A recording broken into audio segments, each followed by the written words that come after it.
Hi there, Mr. Holcomb here with another episode of The Math Behind the Modules.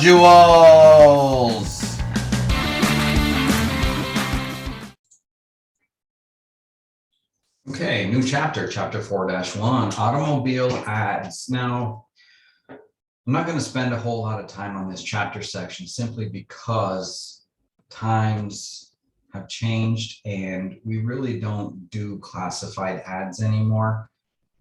Usually it's done for free using like, well, I'm not going to name any classified ads, but anyway, they're out there. One is called Marketplace for starters, but anyhow, they're free. So this is kind of irrelevant anymore, but I'll cover it quickly. So the objectives to automobile ads, chapter 4.1, is to compute the cost of classified ads for used cars and to compute the cost of sales tax on automobiles. That is definitely something that is still around. We still get charged tax. Okay, so sales tax is the first definition. So I'm doing this a little differently now. I'm going more detailed. Here is the definition for sales tax. It is a percentage paid to the government of sales on products or service. Okay. The next one is domain. Domain is the set of all first elements, if you will, x values of ordered pairs. It is the independent variable in a function, the domain. And then what you receive from plugging in or substituting in a value for x is y, or the range. A piecewise function, we've done these already this year. It's also called a split function. It gives a set of rules for each domain of the function. C of x is computed differently depending on the value of x. So there could be 2, 3, or more functions that define the piecewise function over a total domain. And a split function, well, that was piecewise, split is the same thing, also called a piecewise function. So this is the same definition, so I don't know why they just didn't say piecewise or split function, meaning the same thing. So there you have it. And then finally, a cusp. Okay, well, a cusp on a graph is where two lines of a piecewise function meet. So a real quick example is if you had a function that was going like this until it got to a certain point, and then it changed and did something differently. This point right here where those two functions meet is the cusp. Okay. And those are the definitions of chapter 4.1. Okay, example 1. Carrie purchased a used car for $7,400. Okay, so I'm just going to keep with the highlighting. Pays 8.5% sales tax. How much tax did she pay? Okay, so that's all the information we need to answer this question. And here we go. So the only thing that you have to remember is 8.5 is obviously 8.5%. And in order to convert a percent to a decimal, we move it 2 places to the left and put the decimal 2 places to the left. So to solve this problem, we're going to take $7,400 times 0.085. And that will equal the amount of tax she has to pay. So I get my calculator out, and 7,400 times 0.085 is $629.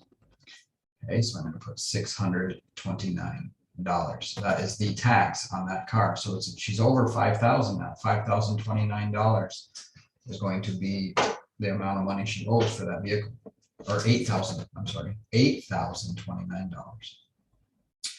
Okay, the check your understanding says the sales tax rate in Marianne State is 4%. Okay, 4% tax rate. If she purchases a car for X dollars, express the total cost of the car with sales tax algebraically. Okay, there's a couple of ways to do this. One way is, remember 4% is 0.04.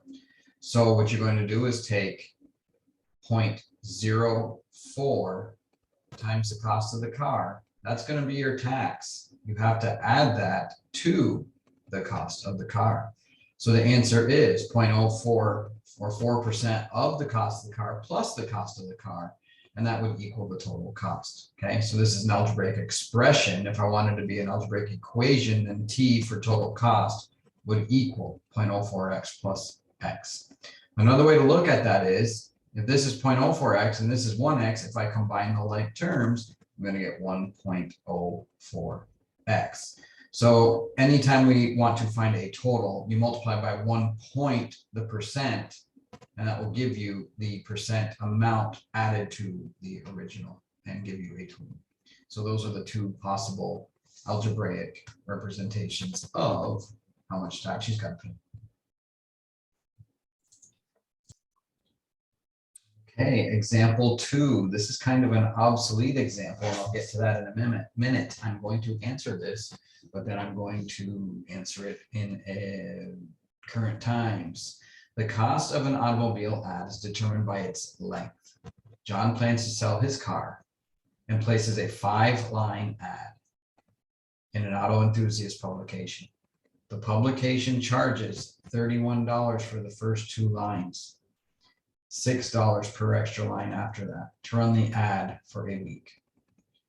Okay, that's per week. So it says, what will John's ad cost to run for 2 weeks? So the first thing I'm going to do is say, okay, the first 2 lines is $31.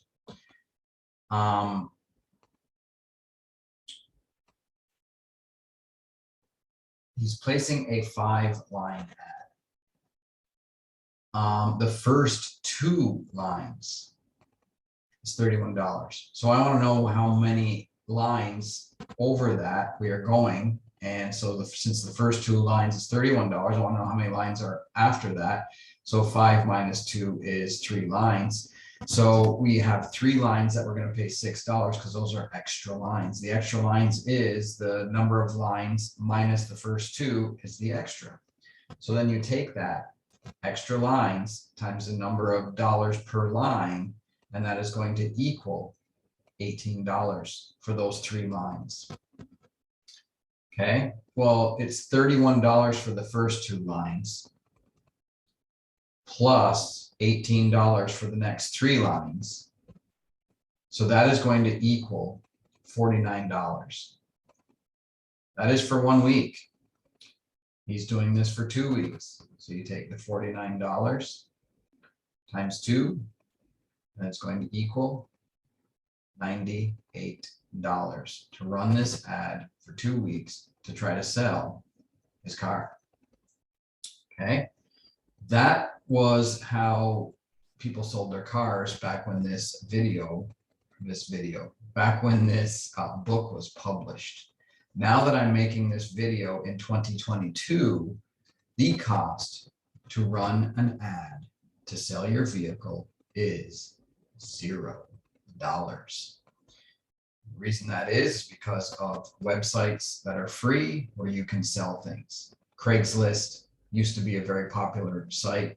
Now a lot of people are going to Facebook Marketplace, or should I call it Metaverse Marketplace? Okay.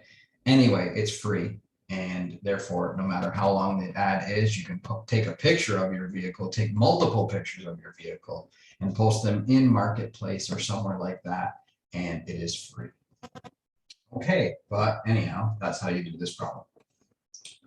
Check your understanding. Ramon plans to sell his car and place an ad with it in X lines. The newspaper charges Y dollars for the first G lines and P dollars per extra line to run the ad for a week. Okay, for a week. If X is greater than G, okay, the number of lines is greater than the first number of lines that are included, like this one up here, okay, If X is greater than G, all they're saying is the number of lines is going to exceed the flat rate number of lines. It says to express the cost for running an ad for a week. All right, so what are we going to do? Well, Y dollars for the first G lines. So it's Y, that's this 31. $31 plus, and how did we get this 18? It was the number of lines minus the number of lines, G lines that are Y dollars.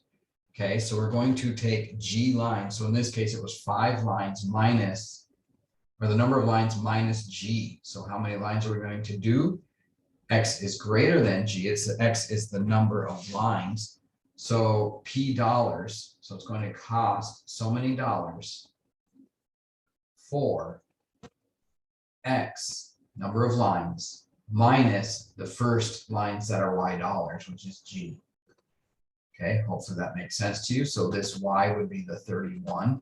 The P is the $6 times, and what did we do? We took the number of lines minus the number of lines that were the first flat rate amount, G. So there's the expression, Y plus P times the quantity X minus G. Okay, example 3. Jason works for the Glen Oaks News and is writing a program to compute ad costs. He needs to enter an algebraic representation of the costs of an ad. His company they charge 42, what's going on? $42.50 for up to 5 lines for an automotive ad. Each additional line costs $7. It says to express the cost of an ad with X lines as a function of X algebraically. Okay, so let me get my pen. Algebraic expression, it's going to be function notation. C of X, the cost where X is, we're going to let X be with X lines, so we're using X. It's going to equal, and we do the piecewise function that all students just love so much. And what's going on here? Well, we have up to 5 lines is $42.50. So if it's 5 lines or less, if X is less than or equal to 5 lines, it is simply going to cost $42.50. 1 line, $42.50. 2 lines, $42.50. 3 lines, $42.50. 4 lines, $42.50. 5 lines, $42.50. 6 lines, $42.50, and $7 for each additional. Okay, so if X is greater than 5, then it is going to be that original $42.50 plus, now you have to be careful here, it's going to be $42.50 plus the number of lines greater than 5. So it's going to say X minus 5, because if it's 6, 6 minus 5 is 1, it's $42.50, and it's not plus, it's times. All right, $42.50 times the number of lines over 5. And what I forgot was how much are they each. So let me try that again. So it's not $1 for each. It's going to be $42.50 plus $7 per line over 5. How's that?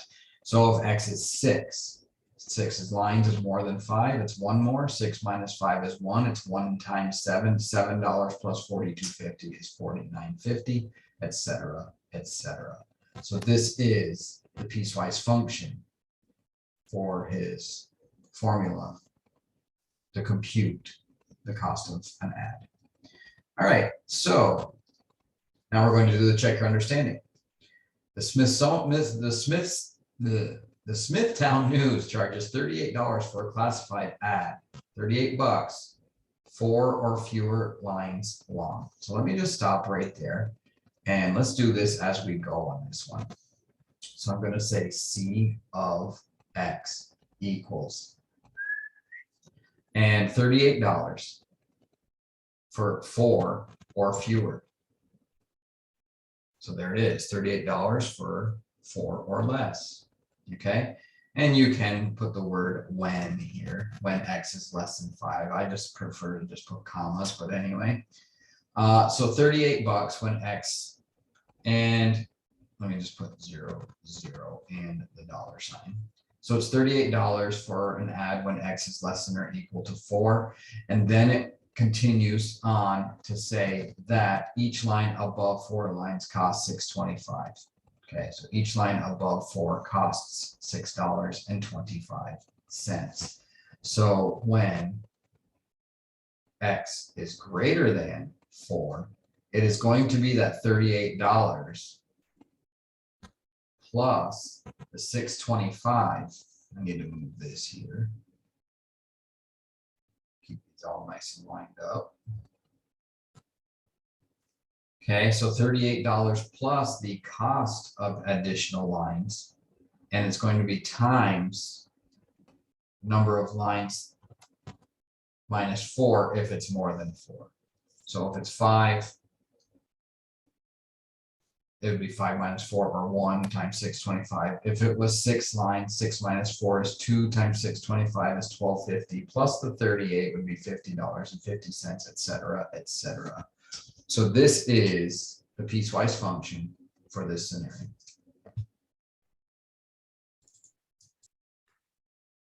Okay, example 4 says Roxanne set up the following piecewise function, which represents the cost of an automotive ad from her hometown newspaper. Sorry, I'm losing it. So C of X equals 4155 when X is less than or equal to 5. And 4155 plus 550 times X minus 6 when X is greater than 6. So they gave us the piecewise function. It says if X is the number of lines in the ad, okay, right here, use words to express the price C of X of an automotive ad from this paper. Express in words. Okay, so let's do that. The font is way too big. Let's do like 16, 14. That's more like it. So if X is the number of lines in the ad, use words to express the price C of X.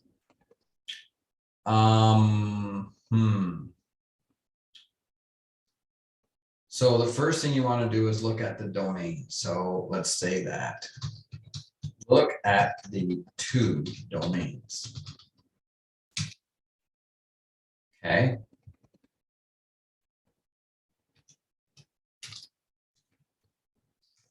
First function rule says that the first 6 lines would cost $41.55. Okay. The second function shows 5.50 outside the parentheses, which indicates each additional line over 6 will cost $5.50 each. Okay. And that's about it. So in other words, and I really don't like Arial. My favorite is Century School Book. So let's do that. Let's change this to Century School Book. Okay, it just looks so much nicer. Okay, and let me go in here and put a space there. I didn't put parentheses. Okay, so there we go. So you look at the two domains. The first function rule says the first 6 lines would cost $41.55. Okay, it's a constant function of $41.55 when X is less than or equal to 6. The second function shows that those first 6 cost $41.55, and any number greater than 6 will be multiplied by 550, which is 550 per line. Okay, so there it is. That is the example 4. So now it says check your understanding. Now it says the following piecewise function gives the price P of W equals $60 when W is less than or equal to 5, and 60 plus 8 times W minus 5 when W is greater than 5. So if W is the number of lines in the ad, use words to express the price P of W of a classified ad from this paper. So let's do that again. I'll just copy this down here so I have my formatting. And start over. So what I would say was,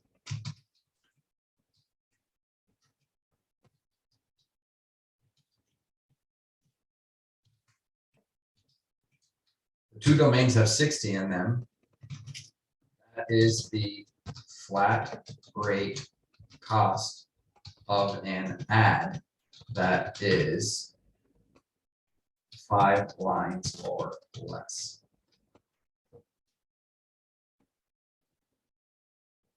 Okay, so the price P of W is, if the number of lines is 5 or less, it'll be $60. So P of W would be $60. I'm not saying writing all this, but that's what I'm saying. I guess I should write it all. And then I'd say if the ad has more than 5 lines, it will cost the flat rate of $60 plus $8 for each additional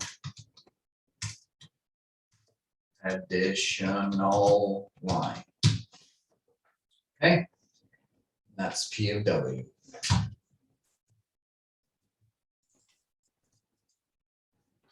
Okay, so example 5, we're going to start using technology for this problem. Graph the piecewise function Roxanne created in example 4. So here is the piecewise function from example 4, and we're going to put it in the calculator.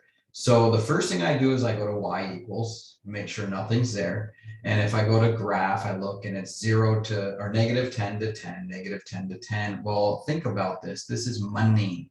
Okay, so we're never going to go below $0. In this case, we're actually not going to go below 41.55. One line is going to cost us that. So I'm going to change my window. So first thing I want to do, my X minimum is going to be 0. Okay, my minimum number of lines is 0 lines. I can't have negative number of lines in an ad. So we're going to start at 0, and let's just go up to the maximum of 10 lines. That's far enough. But if we go down to the Y minimum, I can change that Y minimum to something just below, because the cheapest ad would be 1 line or 5 lines, which is, or 6 lines, which is $41.55. So if I start at, say, 40 and go up to maybe $100, then there is my window. So now when I hit graph, then you can see that I've adjusted the window. Okay, so now the next thing we do is we go to y equals. And 41.55 is a constant function. It's going to be a horizontal line at 41.55. And to enter piecewise functions, the first piece of the function goes in y1, 41.55. Then you hit the divide button, and then you do a parentheses, and then you put this command in here, x less than or equal to 6. So you go x, and to get inequalities, you have to go to the test window, which is second math for test. And we want less than or equal to 6, which is line 6. So I just press 6. And I want x is less than or equal to 6, and I close my parentheses. I hit enter, and I'm now on y2, which is my second function in my piecewise. And now I'm just going to put this function in, $41.55 plus 5.50 parentheses x minus 6. So there is our function. Now I have to hit divide, and then I do a parentheses and put my inequality in the parentheses, x second test. I now want greater than, which is 3. and I want to be greater than 6. Close the parentheses. And now when I hit graph, there is my 4155, and then bloop, it turns and goes up.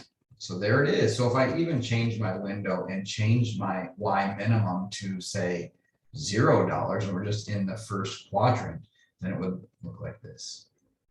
Okay, so there's the value. So now when I hit trace, it is 4155 for 5 lines. Of course, you aren't going to get 5.6 lines or whatever. They're going to be integers. But then when I got to here, Y is undefined or something's going on at 6. Okay. It's still going to be 4155, but I'm just a smidge over. So they're not showing any values until I get up to 7. And then for some reason, not giving me my Y value. Oh, it must be going straight. Okay, so now if I hit trace, let me see if that'll do it. There it is. Okay, I had to arrow up to get on that line. All right, so this isn't what I want to look at because we aren't going to get fractions of a line. Okay, but if I go to my table, then I could see 1 line would cost 4155.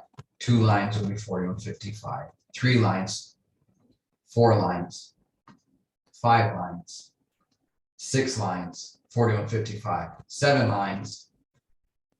Now this is erroring because it's no longer existing, and now I have to go over to Y2, and it's 4705, which is 4155 plus 550.